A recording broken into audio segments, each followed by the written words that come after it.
Hello everyone, welcome back to my channel study with Radha. पिछले video में हमने discuss किया था इंडियन कॉन्ट्रैक्ट एक्ट 1872 के बारे में।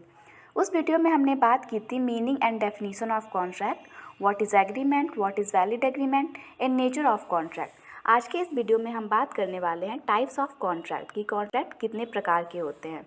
कॉन्ट्रैक्ट के टाइप्स को 3 बेसिस पे डिवाइड किया गया है। फर्स्ट है on the basis of enforcement and second on the basis of execution, third है on the basis of creation. Enforcement के आधार पे कॉन्ट्रैक्ट 5 प्रकार के होते हैं। फर्स्ट है वॉइड कॉन्ट्रैक्ट, सेकेंड है वॉइड एग्रीमेंट, थर्ड है वैलिड कॉन्ट्रैक्ट, फोर्थ है वाइडेबल कॉन्ट्रैक्ट एंड फिफ्थ है illegal contract. Void contract. Void contract is defined by Section 2, subsection J, a contract which is legally enforceable when entered but becomes valid to supervening impossibility of performance. A void contract is not void from the beginning. It becomes void at a subsequent stage due to the occurrence of an event or change the original condition. Means एक contract उस समय void हो जाएगा जब law के according उसकी enforceability समाप्त हो जाएगी। मतलब कि एक कॉन्ट्रैक्ट को इन्फोर्सिबल कराने का जो टाइम लिमिट है वो ख़त्म हो जाएगा। दूसरे शब्दों में वॉइड कॉन्ट्रैक्ट कुछ समय तक ही वैलिड रहता है, कुछ समय के बाद अपने आप ही वो वॉइड हो जाता है। फॉर एग्जांपल, अजय और विजय में एक 7 तारीख को एक कॉन्ट्रैक्ट होता है कि 10 तारीख को अजय विजय की गाड़ी खरीदेंगे। इस कॉन्ट्रैक्ट को विजय मान जाते हैं, मतलब इस कॉन्ट्रैक्ट को करने के लिए एग्री करते हैं। 10 तारीख को अजय सुबह में विजय के घर गाड़ी लेने जाते हैं तो पता चलता है कि विजय की मृत्यु हो गई है। अर्थात ये कॉन्ट्रैक्ट एक दिन पहले तक तो वैलिड था, लेकिन विजय की मृत्यु के बाद ही यह कॉन्ट्रैक्ट वॉइड हो गया, क्योंकि जिस पर्सन से अजय ने एग्रीमेंट किया था उस पर्सन की अब डेथ हो चुकी है, तो यहाँ पे परफॉर्मेंस करना इम्पॉसिबल है। तो इम्पॉसिबिलिटी ऑफ परफॉर्मेंस की वजह से ये कॉन्ट्रैक्ट यहाँ पे वॉइड हो जाता है। In which cases a contract can be void, ऐसे केसेस जिसमें कॉन्ट्रैक्ट वॉइड हो सकता है। तो फर्स्ट है इम्पॉसिबिलिटी ऑफ परफॉर्मेंस, परफॉर्मेंस ना किए जाने की वजह से कोई कॉन्ट्रैक्ट वॉइड हो जाता है। सेकंड है lack of capacity, lack of capacity का मतलब होता है कम्पिटेंसी ऑफ पार्टी, जो पार्टी कॉन्ट्रैक्ट कर रही है वो उस कॉन्ट्रैक्ट को करने के लिए कम्पिटेंट है या नहीं। अगर कोई माइनर है यानी कि 18 साल के नीचे का कोई पर्सन है जो कॉन्ट्रैक्ट कर रहा है तो उसके द्वारा किया गया कॉन्ट्रैक्ट वॉइड माना जाए, क्योंकि वो लॉ के अकॉर्डिंग कम्पिटेंट नहीं माना जाएगा कॉन्ट्रैक्ट करने के लिए। थर्ड है अनलॉफुल कंसिडरेशन, किसी भी कॉन्ट्रैक्ट का जो कंसिडरेशन है वो अनलॉफुल हो तो वो कॉन्ट्रैक्ट भी वॉइड माना जाएगा, क्योंकि जो भी कंसिडरेशन मिलता है कॉन्ट्रैक्ट करने में वो वैलिड होना चाहिए, अनलॉफुल नहीं होना चाहिए। फोर्थ है एग्रीमेंट विदाउट कंसिडरेशन, एग्रीमेंट में कंसिडरेशन का होना बहुत ज़रूरी है, बिना कंसिडरेशन के एग्रीमेंट जो भी होता है वो वॉइड माना जाता है। एंड फिफ्थ है अनसर्टेन एग्रीमेंट, ऐसा एग्रीमेंट जो अनसर्टेन हो, जिसमें कोई सर्टेनिटी ही ना हो, वो वॉइड एग्रीमेंट माना जाएगा। एंड सिक्स है म्यूचुअल मिस्टेक ऑफ फैक्ट, किसी भी फैक्ट में यानी कि जो भी रूल हैं रेगुलेशन है कॉन्ट्रैक्ट एक्ट में, उसमें कोई भी थोड़ी सी भी मिस्टेक हो तो वहाँ पे जो कॉन्ट्रैक्ट होगा वो वॉइड हो जाएगा, उसे कोई वैलिडिटी नहीं मिलेगी, वो वैलिड नहीं माना जाएगा। Void agreement. A void agreement has no legal bearing and it's unenforceable by law. Party to a voided agreement have no responsibility or legal requirement to act for as carrying out the terms of agreement.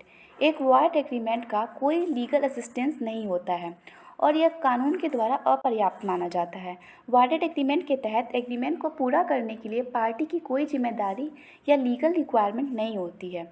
For example, Ram Shyam को, जो कि एक minor है, 10,000 रुपये उधार देता है और बदले में उसका मोबाइल फ़ोन अपने पास रखने का एग्रीमेंट करता है, तो यह एग्रीमेंट स्टार्टिंग से ही वॉइड एग्रीमेंट मानी जाएगी, क्योंकि यहाँ पे जो एग्रीमेंट हो रहा है वो एक माइनर के साथ हो रहा है और लॉ के अकॉर्डिंग एक माइनर जो कि 18 साल के कम का है कोई भी एग्रीमेंट या कॉन्ट्रैक्ट करने के लिए कम्पिटेंट नहीं माना जाता है, तो माइनर के साथ किया गया एग्रीमेंट या कॉन्ट्रैक्ट वॉइड माना जाता है। Valid contract, an agreement that fulfills the essential element of a contract and becomes lawfully enforceable is called valid contract. ऐसे सभी एग्रीमेंट जो कॉन्ट्रैक्ट एक्ट के जो भी इसेंशियल एलिमेंट हैं को फुलफिल करता है और जिसको लॉ के अकॉर्डिंग इन्फोर्सेबल कराया जा सकता है वैलिड कॉन्ट्रैक्ट माने जाते हैं। इसमें जो भी पार्टी कॉन्ट्रैक्ट करते हैं वो अपने उत्तरदायित्व के लिए, अपने लीगल ऑब्लिगेशन के लिए एक दूसरे पे लीगल एक्शन ले सकते हैं। Voidable contract, a agreement which is enforceable at the option of one or more parties but not at the option of another party is called voidable contract. वह agreement जो एक या एक से अधिक पार्टीज की इच्छा पर इन्फोर्सेबल होता है लेकिन दूसरे पार्टी की इच्छा पर नहीं होता है, वॉइडेबल कॉन्ट्रैक्ट होता है। फॉर एग्ज़ाम्पल, राम श्याम के बच्चे का किडनैप कर लेता है और बदले में श्याम से 50,000 रुपये मांगता है। अब अगर श्याम 50,000 रुपये देने के लिए एग्रीमेंट करता है तो यह एग्रीमेंट कोअर्जन के बेसिस पे हो रहा है। यहाँ पे जो एग्रीमेंट हो रहा है वो शारीरिक या मानसिक उत्पीड़न के आधार पे हो रहा है। तो अब श्याम चाहे तो इस एग्रीमेंट को लीगल मान सकता है या इस एग्रीमेंट को वॉइड घोषित करके कोर्ट में केस फाइल कर सकता है। Illegal contract, a agreement which is made against the law is called illegal contract. ऐसे एग्रीमेंट जो लॉ के अगेंस्ट जाके किए गए हों वो इलीगल कॉन्ट्रैक्ट कहलाते हैं। An agreement made for performing a murder और robbery is an illegal agreement.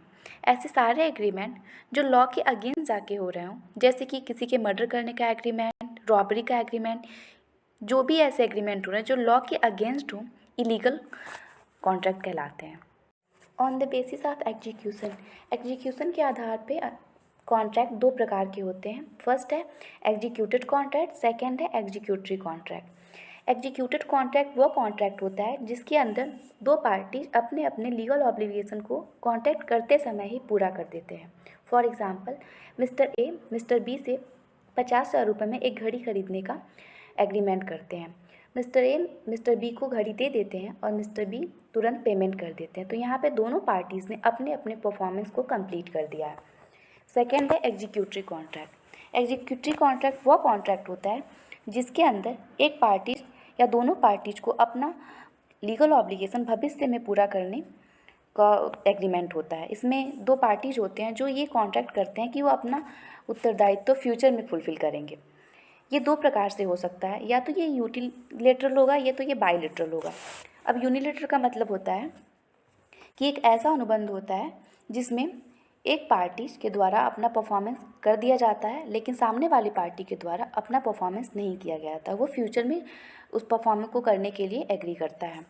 Bilateral में दोनों पार्टीज़ ने अपने अपने परफॉर्मेंस को कंप्लीट कर दिया है या फिर दोनों पार्टीज अपने लीगल ऑब्लिगेशन को भविष्य में कंप्लीट करने के लिए एग्री करते हैं।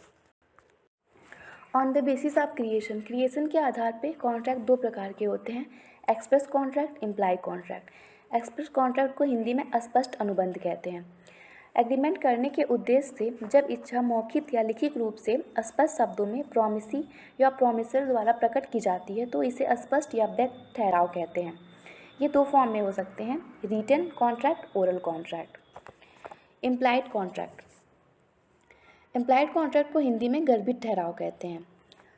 उस कॉन्ट्रैक्ट को कहते हैं जिसमें एक प्रॉमिसर या प्रॉमिसी कोई भी बात लिख कर या बोल कर साफ साफ प्रकट नहीं करते हैं, बल्कि एग्रीमेंट की बातों को पार्टीज के आचरण, उनके काम करने का तरीका, उनके ट्रेड करने की जो स्ट्रैटेजी होती है उसको देख के या उनके प्रेजेंट फॉर्म को देख के एग्रीमेंट समझना पड़ता है। ये दो तरह के हो सकते हैं, quasi contract and tacit contract.